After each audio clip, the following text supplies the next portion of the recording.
The Istanbul Cipher. Chapter 13. Subpart A. The mosque barely registered at first glance. Tucked between a butcher and a car mechanic near the crumbling Theodosian walls, it looked more like a repurposed warehouse than a place of worship. A worn sign above the door read, Huzur Mescidi, Peace Mosque, but even the paint seemed tired of trying. Leyla checked the coordinates again. This is it. It has to be. We stepped inside.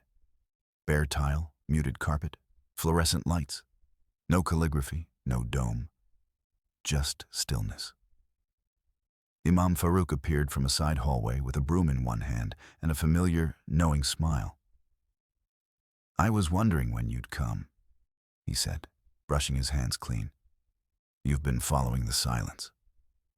Siebel stepped forward, unfurling a folded printout of their composite map. Fragments of satellite views, archival permits, AR scans. Farouk studied it, his brow furrowed in quiet recognition. My grandfather told me stories of these alignments. Places that don't show up on maps, but always had prayers inside them." Leyla asked, "Did he ever describe them in detail?" Farouk nodded slowly. He said the real ones echo differently, not in volume, but in memory. The floors remembered feet.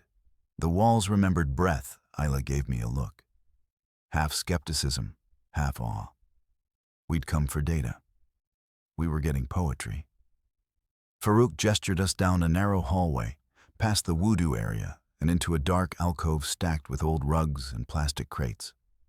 The air smelled of dust and rosewater.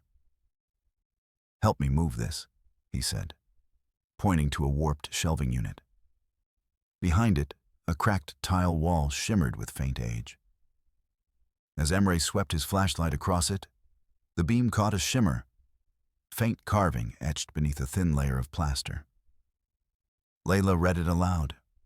"Truth buried in silence shall rise in code." My heart kicked.